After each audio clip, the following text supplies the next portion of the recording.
been here for about the last since 1993, and so I've been with the Geriatric Research, Education, and Clinical Center during all that time, and I'm now also with the Research Service, and I have an appointment at the Department of Pharmacology, and we now have a new institute, the Barshop Institute for Longevity and Aging Studies, and it has a new building out of the research part, and so we're in the process of moving some of our research operation out there.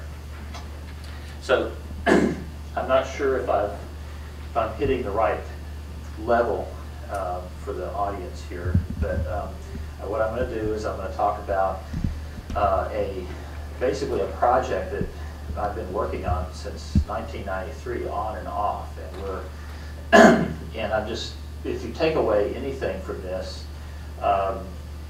perhaps it's just, you know, how the ways that you can approach research problems related to human diseases, at least if you're a PhD. Now, if you're an MD, you have you may have additional resources available to you, including patient populations that you can work with. And but anyway, I'll go ahead and get started.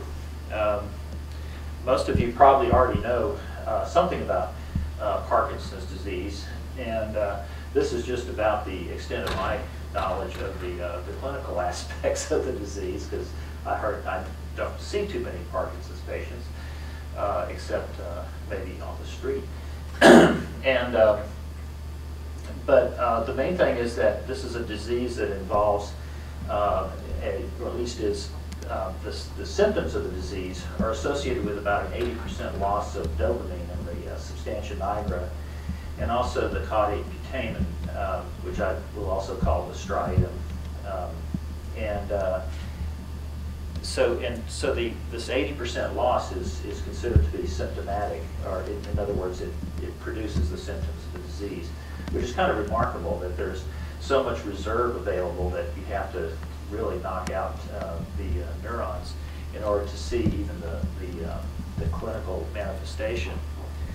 And the loss of neurons occurs in this part of the brain, the substantia nigra pars compacta, and it's characterized by these, it's characterized by these melanized dopamine neurons. And in Parkinson's disease, on at least in a fresh cut section, one can see the loss of these pigmented neurons, and there's a corresponding loss, of course, of the nerve terminals that are in the caudate putamen. Now the other hallmark of Parkinson's disease is Lewy bodies, and over the last, basically in the last 10 years, it's been found that these Lewy bodies contain synuclein, alpha-synuclein, which I'll talk about a little bit more later, and also ubiquitin. And if you remember, ubiquitin is is a chaperone that assists in taking proteins that are damaged or misfolded to the proteasome. Now, the risk factors of Parkinson's disease, the most definite risk factor for Parkinson's disease is old age. And you can see from this graph that it's rare before the age of 50, and it increases steadily after the age of 50. In fact, it doesn't start becoming significant until after 65. And one thing I also wanted to point out is that oftentimes the pathology of Parkinson's disease is associated with Alzheimer's pathology, and we used to call it mixed Alzheimer's Parkinson's disease, but and now we call it Parkinson's disease with dementia.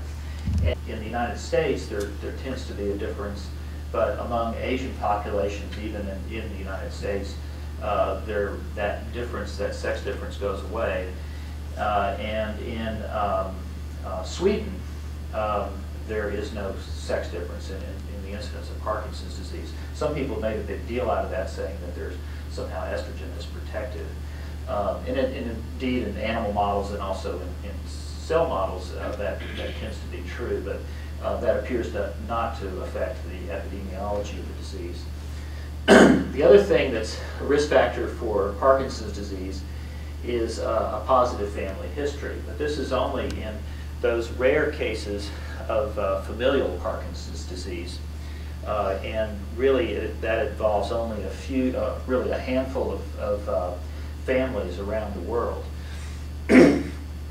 And these are some of the loci that have been linked to Parkinson's disease. And the importance of this is that by knowing which genes are affected in these familial cases of Parkinson's disease, we get clues as to what pathways might be involved in the more common idiopathic Parkinson's disease. And so you can see that some of the genes that are affected include, I think it's working, alpha-synuclein, which I mentioned earlier, shows up in Lewy bodies. Another one with a gene duplication of alpha-synuclein. Others that involve enzymes that are involved in the ubiquitin proteasome pathway. And I'll talk about this one a little bit later, but there's even one that involves a mutation in NADH dehydrogenase, which is complex 1. Now, by far most of the cases seem to be involved, of Parkinson's disease, seem to result from environmental exposure. And there are a number of different substances that, when you give them to animals at least, you can reproduce at least some of the features of Parkinson's disease, most notably the loss of the dopamine neurons, but also in some cases, studies particularly with MPTP and rotenone, the animals that are given that chronically show the Lewy body-like inclusions in the surviving neurons. So, as taking all of this information together, we've come up with the prevailing hypothesis that people have arrived at least so far, is that first of all, there are mitochondrial defects, and in fact, if you look at Parkinson's patients, and you look at almost any tissue in the body, including lymphocytes, that you'll find that they tend to have lower complex 1 activity, and I'll show you the significance of this later on.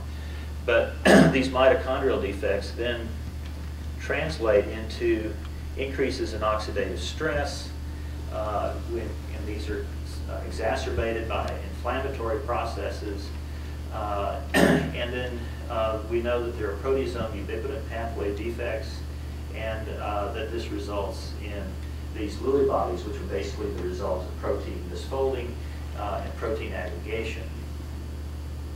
And you don't have to memorize this, but this is basically a graph or a chart of all of these different changes that people have found, including the genetic abnormalities that are seen in familial Parkinson's disease. But basically, something leads to mitochondrial dysfunction, which then produces reactive oxygen species, and somehow dopamine is important in this, because it appears, at least that's the thought, it appears that most of the pathology that occurs is in the dopamine neurons in the substantia nigra. And so this is how one way of looking at this is how people are thinking about this, that alpha-synuclein is a normal protein. In fact, some people think it may be involved in normal cellular functioning. And but when it becomes altered or misfolded, when it becomes oxidized, these little protofibrils form, and if they are not removed, they can cause damage. Now, one of the ways that they tend to be removed is by forming these fibrils, these fibrillar structures, which then become Lewy bodies. And so one of the thoughts now, or at least the prevailing thought, is that actually these Lewy bodies themselves aren't toxic. It's these little protofibrils that are toxic. And so when dopamine becomes oxidized and attaches to these protofibrils, it prevents them from forming these fibrillar structures. And the result is that these annular structures end up in the membrane, and they can gate calcium and sodium and other ions that result in ion homeostasis being disrupted, and the cells can die. And in fact, there is evidence for this, because when you look at these, at least in the experimental preparations, if you look at these structures, look at membranes under the under electron microscope, you'll see that there are these annular structures once you've added in the alpha-synuclein in the form in which it forms a protofibril.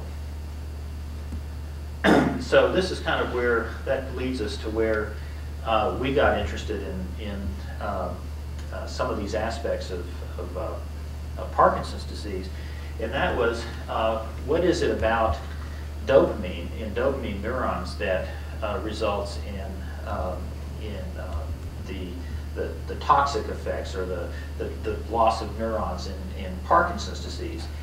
And actually, this started with when I formed a collaboration with a guy named Michael Matamal, who was a cancer. He's an organic chemist who was involved in a large group studying ways in which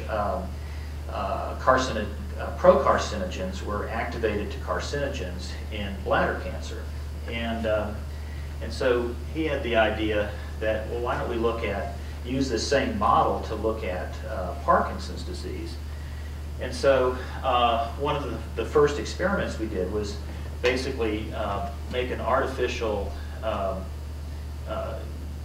made an artificial mixture in which we combined various enzymes that are present in neurons in Parkinson's disease. And the hypothesis is that somehow the things in that mix will change the dopamine in a way that it will end up binding to DNA, protein, and other things, and that way, in that manner, it would basically mess up the function of the cells. And in fact, that's the kind of experiments they would do. They would take these procarcinogens, put them with the enzymes that they thought were responsible for activating these procarcinogens, and they would look for binding to DNA and protein. And so, as you can see from this, when we made this complete mixture, we found something. We found that a dopamine metabolite, there we go, dopamine metabolite bound to BSA, DNA, and tubulin that were present in this mixture, and this was covalent binding. So we wanted to see what this substance was, and it turned out to be an aldehyde. And it turned out to be the aldehyde of dopamine, which is basically produced during normal metabolic conversion of dopamine to its acid. In fact, in the literature, you normally see, or in the textbooks, what you normally see is you see dopamine being acted upon by monoamine oxidase, and then monoamine oxidase converts it. Somehow, miraculously, it turns into an acid, Dopac or HVA. But in fact, this is the intermediate product of monoamine oxidase acting on dopamine, and it produces these aldehydes. And this aldehyde is highly reactive. And we also looked in the brains. Well, actually, this is authentic Dopal. This is mass spectrometry. This is authentic Dopal. This is what we found in the mixture, so we confirmed that. And when we looked in the brains of patients with Parkinson's disease, we found that Dopal was non-detectable in control brains or in Alzheimer's brains, but in Parkinson's disease or Parkinson's disease with dementia, we actually find levels of dopamine that were detectable, in areas of the brain that are affected in Parkinson's disease, but not in areas that are not affected in Parkinson's disease. And then we incubate them with tritiated dopamine, and because these terminals contain, at least the dopamine terminals contain dopamine transporters, they will take up tritiated dopamine, and you can preload these terminals. And then what we could do, we could ask the question: if you add in Dopal, does it lyse the terminals and resulting in a release of the dopamine? And indeed, that's what we saw. So this is basically represents the loss of the dopamine from our synaptosomal mixture in the presence of increasing concentrations of Dopal.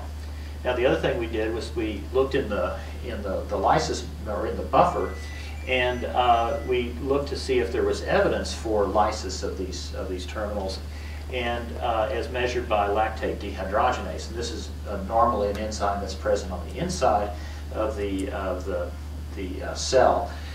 So if it's lysed, the lactate dehydrogenase will end up in the medium, and sure enough, we see the lactate dehydrogenase increasing in the medium.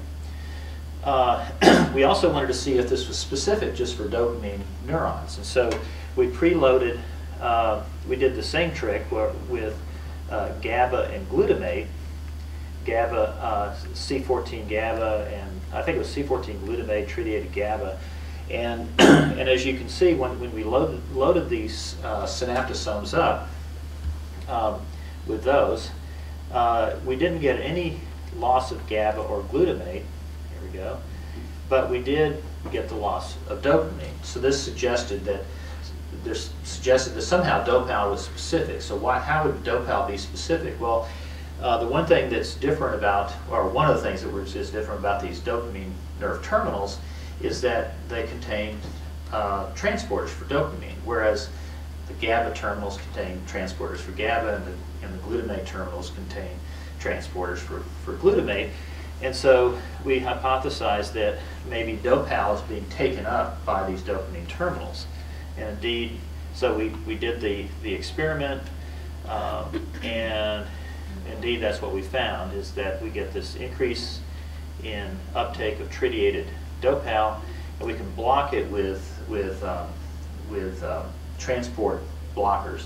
In this case, we blocked it with Mazindol, and you can see that it blocks it in a concentration-dependent fashion. So we went on to look at the effects of Dopal in cells. And in this case, we used a PC12 cell, and when you added Dopal, you get this loss of dopamine from these cells and loss of Dopac.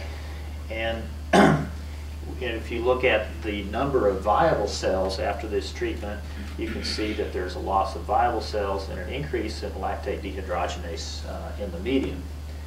We also have injected Dopal into the brain, into the substantia nigra, and there it kills cells that contain tyrosine hydroxylase, which is the enzyme that synthesizes dopamine and is specific for dopamine neurons. And so you can see that indeed it's toxic even in vivo. So basically the story just kind of laid there for a while because we didn't know where to go next. And we didn't really know if it was important because we were, other people were looking at other mechanisms. And so, and then this paper came along in Nature Neuroscience in 2000. And this was really a seminal paper because what the knock on all the models for Parkinson's disease up until this time were that, yeah, you can kill the neurons, but you don't get all the other pathology, the Lewy bodies in particular. And what these guys did was they gave a common pesticide, rotenone. It's actually a pesticide that's derived from natural products, and gardeners use it a lot. And they gave rotenone to these rats over about a 36-day, about a month period of time. And what you can see is here's the striatum on both sides, and here's this substantia nigra, And what you see is that over time there's a loss of these dopamine neurons and the terminals in the striatum. Now that was exciting, but that's not as exciting as the fact that in addition to that, they found these inclusion bodies in the remaining dopamine neurons, and they stain positively for alpha-synuclein and ubiquitin, just like Lewy bodies. So this was actually a step forward. Once you can develop an animal body, an animal model, then you have a way to start, trying to develop alternative therapies for this disease. Now, the other thing that another paper that came out about the same time was a paper in which they put rotenone on PC12 cells in culture, and what they found was that when they did this, there was a huge increase in this metabolite that I talked to you about earlier, Dopal. And not only that, it was just when you blocked when you blocked the ability of dopamine to be converted to Dopal by monoamine oxidase, you blocked the level of Dopal, and you also blocked the cell killing. So it appears that the rotenone-induced neurotoxicity requires elevated Dopal. Now, just for completeness sake, this isn't the only aldehyde that appears to be elevated in Parkinson's disease. Another aldehyde that's known to be elevated, which is also highly reactive and highly toxic, is 4-hydroxynonenal. 4-hydroxynonenal is the end product of lipid peroxidation, and I'll come back to that a little bit later. But the fact is that patients with Parkinson's disease have elevated levels of this aldehyde as well. So we came up with this hypothesis that to try to sort of unify some of these disparate facts, and this is what we decided to start testing, that because we know Parkinson's disease involves a decrease in complex 1 activity, that the availability, because complex 1 activity is important in synthesizing NAD, which is a cofactor required for aldehyde dehydrogenase, that the decrease in this activity would deprive aldehyde dehydrogenases of NAD, and resulting in elevation of these neurotoxic aldehydes, Dopal and 4-hydroxynonenal.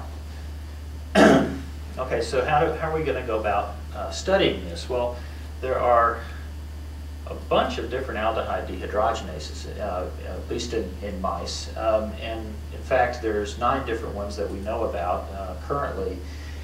And so what we did is we chose to make a knockout mouse, in which we removed the gene for the mitochondrial aldehyde dehydrogenase. Now, we chose this one because it's been the dogma for the last 20 or 30 years has been that this particular one, this mitochondrial aldehyde dehydrogenase, is responsible for metabolizing the aldehyde of dopamine once it's produced by monoamine oxidase. And it makes sense because both of these are mitochondrial enzymes. Monoamine oxidase is on the outer membrane of the mitochondria. The mitochondrial aldehyde dehydrogenase is in the mitochondrial matrix. So the other thing that's interesting about this one is this is a common one that's involved in converting the aldehyde that's produced during ethanol metabolism to its corresponding acid. And so this is the way this works. The aldehyde combines with NAD, or using NAD as a cofactor, is converted to an acid plus NADH by this aldehyde dehydrogenase. Okay, so as I mentioned before, some of the functions that have been reported for this enzyme include, elimination of acetaldehyde produced by metabolism of ethanol, and also the detoxification of 4-hydroxynonenal that's and other aldehyde lipid products of lipid peroxidation. And finally, as I mentioned before, that it's involved in the, or at least has been reported to be involved in the metabolism of the product of dopamine. So we developed a knockout mouse to test the role of aldehyde dehydrogenase 2 in dopamine metabolism, as well as hoping that what we would end up with is an animal model, a more natural type of animal model for Parkinson's disease. And this just basically shows where our targeting vector was inserted in the gene, and that we can genotype these animals, and that they, in the animals with the knockout, this is the band to look at right here. The animals that are with the gene knocked out no longer produce the messenger RNA for aldehyde dehydrogenase, and also they no longer produce the protein. So the other thing that we wanted to do is just phenotype these animals. Once we produced them, we wanted to make sure that we actually had an animal with a behavioral phenotype that was like that seen in humans. And so we made use of the fact that in humans with a polymorphism of aldehyde dehydrogenase, they have an inactive allele that actually has a dominant negative effect over the wild type allele, resulting in a depression in aldehyde dehydrogenase activity, even in people who are heterozygous for this particular allele. And about 50% of people of Asian origin are heterozygous or homozygous for the allele, and they show this increased response to ethanol, and they also have less hepatic cancers or hepatocellular carcinoma than people without this allele, and the reason is they shun ethanol. So we tested this in mice. We gave mice a choice between water and ethanol in a 2-bottle situation, and you can see that when you measure the amount of ethanol, the preference for ethanol, the choice of the 2 bottles, most of the time the wild-type mice would prefer ethanol to water, and the animals that were heterozygous for this mutant allele also preferred ethanol over water. But if you look at the ones with the knockout, they rarely go to the bottle with ethanol in it. And so this is basically the same information, just showing how much each of these different genotypes would drink at different concentrations of ethanol. Now the other thing we did just to test for sensitivity to ethanol is we injected the animals with ethanol, and then in one case we put them on a platform that we would just rotate. We actually had several platforms.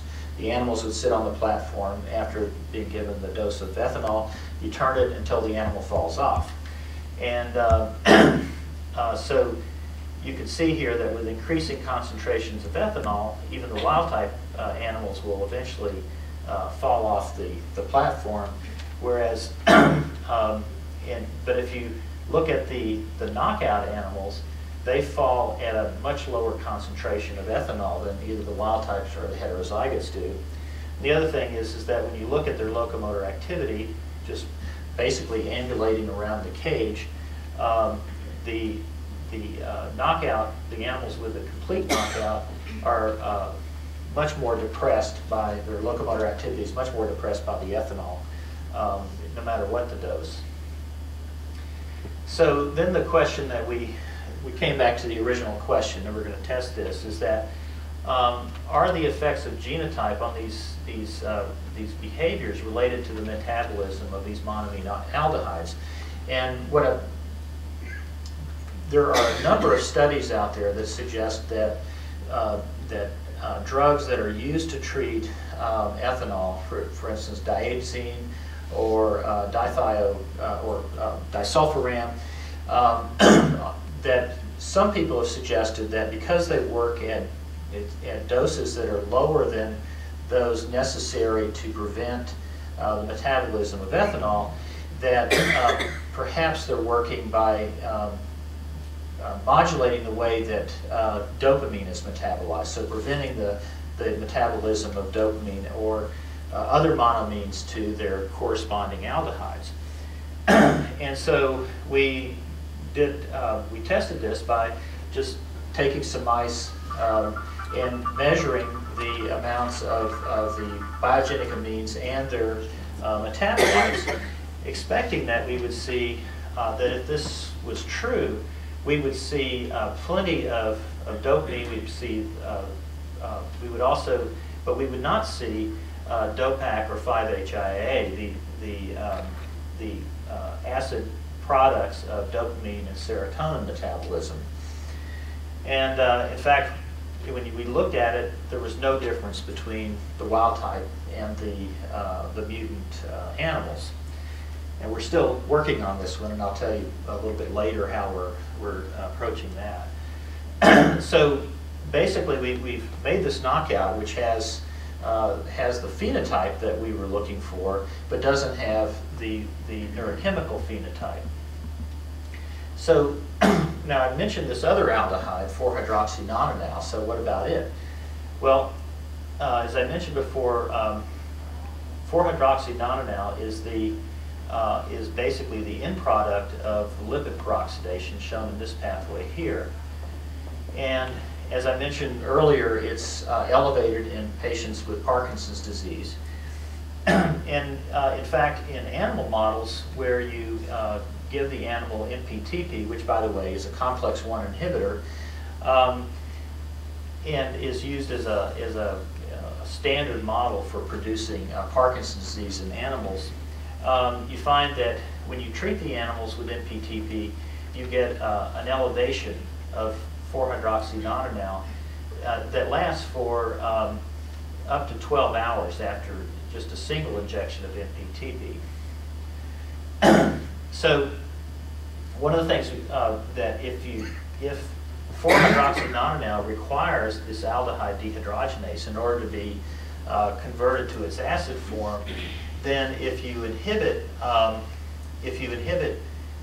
the complex 1 and at the same time inhibit the aldehyde dehydrogenase, then you would expect that the effects of MPTP would be greater than with blocking the aldehyde dehydrogenase activity than with MPTP alone. And in fact, that's what people have shown. This is striatal dopamine in animals that have been treated.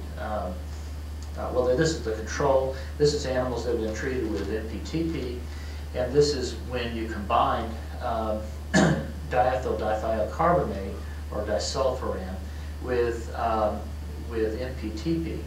And in this case, they actually injected the animals with acetaldehyde to tie up all the aldehyde dehydrogenase they could, and it also synergized with the MPTP.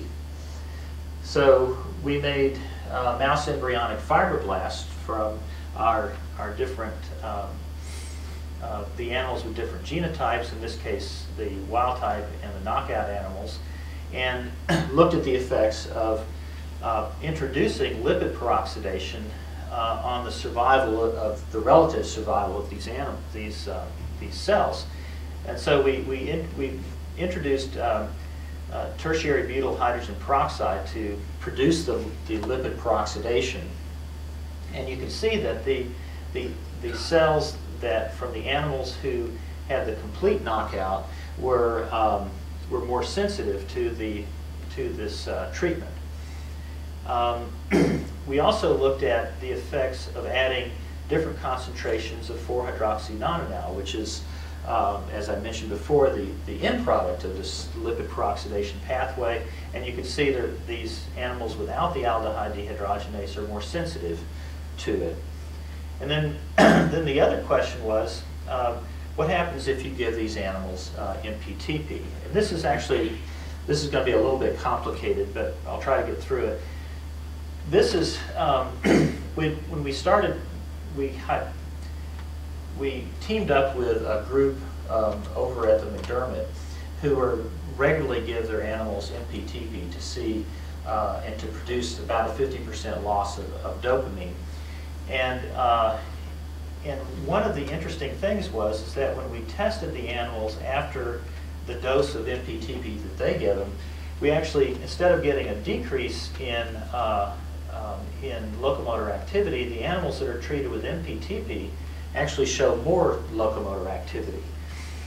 And not only that, when we give these animals MPTP, they show evidence for increased turnover of dopamine.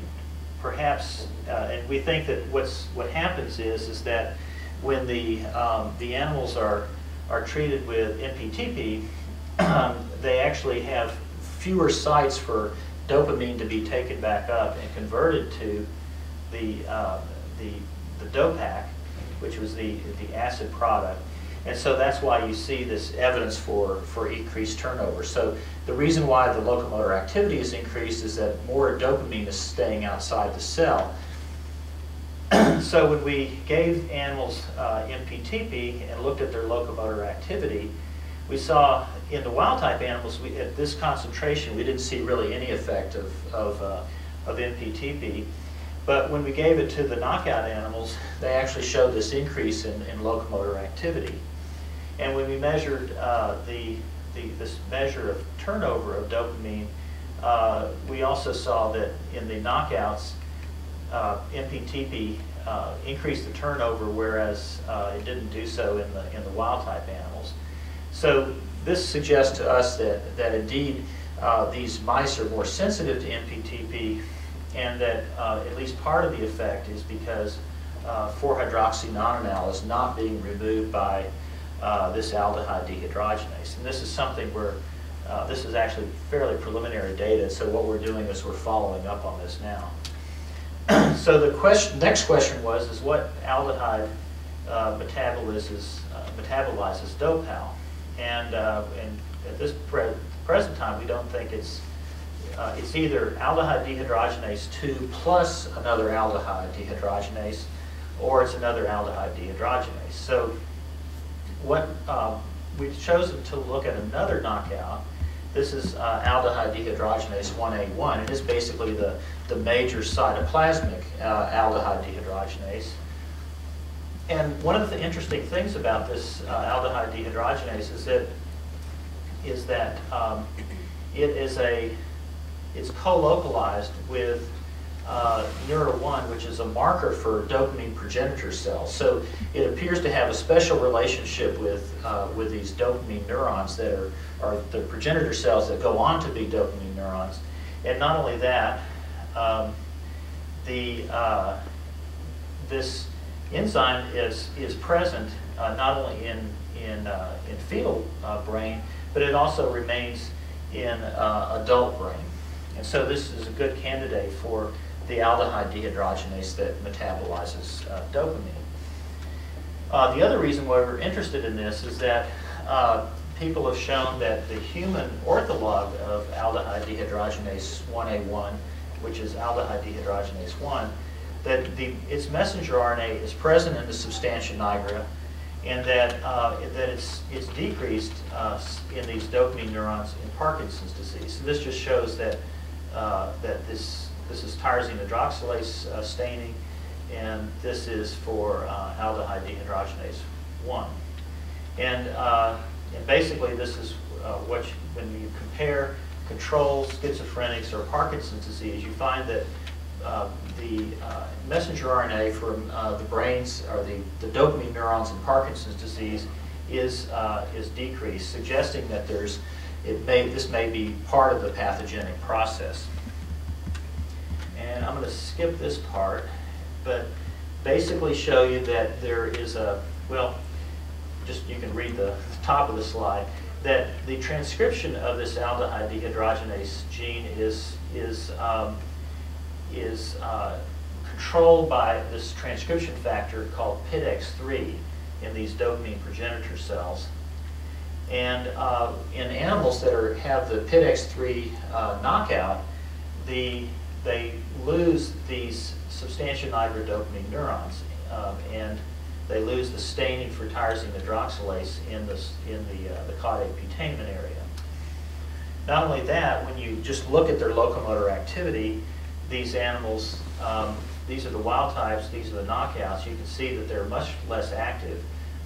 Mice, rodents, of course, are more active at night, and so you can see this diurnal activity. And despite although the wild types are active at night, the knockouts are not. So we developed this hypothesis that aldehyde dehydrogenase 1A1 is required for survival of substantia nigra dopamine neurons, and that the mice without that enzyme would show a selective loss of these nigral dopamine neurons, and that there would also be evidence for this showing up in behavior. And so we looked at, we took these cages with surrounded by photocells and looked at the number of times that the animals interrupted the photocell beams, and you can see that there's a difference between that the ones with the gene knocked out have much lower activity than the wild types. And when we looked at another test of motor coordination, which is the ability for these animals to walk on a rotating rod without falling off, they also perform more poorly.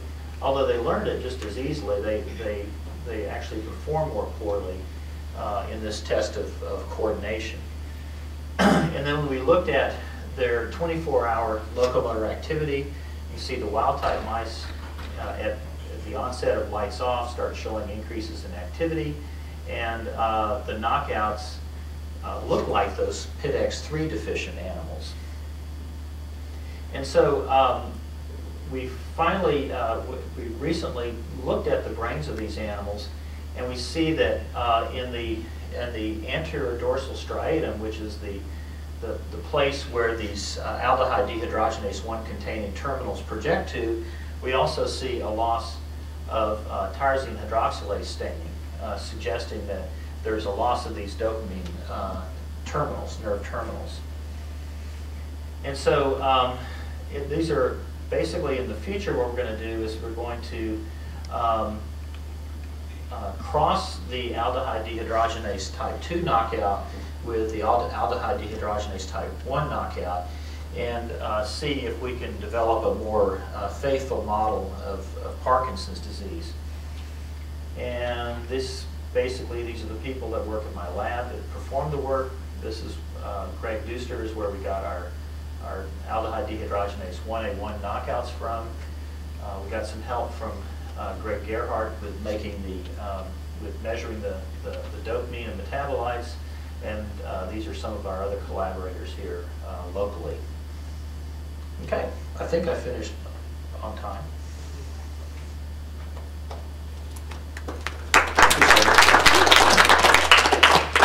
Any questions? Yes, sir. My questions go back to the early part of your lecture, in which you're referring to Lewy bodies. I was educated much earlier in time in the pathology, micropathology seen in progressive neurologic diseases, and have always had the impression that the findings seen in Parkinson's disease are virtually identical to what I see in Alzheimer's disease, and sometimes in markedly advanced aging. In terms of the Lewy body? Well, yeah. What you're calling Lewy bodies were described also as neovascularization or aberrance or changes in the cellular structure. But you're now, the nosology or the terminology being used presently is to call these structures Lewy bodies? Right, because they've actually, people have actually isolated from the Lewy bodies. And don't ask me how they actually got enough Lewy body material. But they've actually isolated the Lewy bodies and have been able to well, no, that, I'm sorry. What they've done is they've basically gone back and they've stained the Lewy bodies for various things, particularly for instance, alpha-synuclein, ubiquitin, and things like that. And they find that these Lewy bodies are composed of, at least partly, of alpha-synuclein, and to some extent perhaps other ubiquitinated proteins. So it's likely the current hypothesis is that the alpha-synuclein, which is the major part of this Lewy body, is basically because it's an amyloid-like protein, that it becomes like a beta peptide. It can be it will form these, it will aggregate and form these bodies rather than just simply a vacuole. So I think the current thinking anyway is that these Lewy bodies are actually formed of misfolded proteins like alpha-synuclein. Okay. Another clarification, you talked about the process of fibrin or fibrinoid particles or strands in the breakdown. Now, in former pathologic terms, that was described as neurofibrillation. Are they identical? Are we talking? No, they're alpha-synuclein that's folded in a way that is not where it's folded differently from its native state, and most of this work has actually been done in the test tube. This is not something that's been done in the brains themselves. And so what they found is that if you take alpha-synuclein and under the right conditions, it will fold in a way that that forms these protofibrils, which are soluble. These soluble protofibrils then can be induced by oxidized dopamine to remain as these soluble fibrils. Whereas if you just leave them in the test tube long enough, they'll actually form fibrillar structures that then clump. And the way they actually do this is they will add the alpha-synuclein to the test tube, and then they will, under various conditions, after treatment with various conditions, they will filter it onto a filter, and then they will stain it for the antibody. And the stuff that goes through the filter is the protofibrils. The stuff that stays on the filter is this aggregated alpha-synuclein protein, and they call these fibrils. The same is actually true with Alzheimer's. The A-beta peptide in Alzheimer's disease, it also will aggregate, and most people think that the aggregation of these things are actually, they call them the tombstones. These are not actually causing the pathology. This is the result of the pathology, and that it's actually the soluble form of these amyloidogenic proteins that is causing the pathology. Thank you very much for clarifying. Okay, looks like you guys are free to go.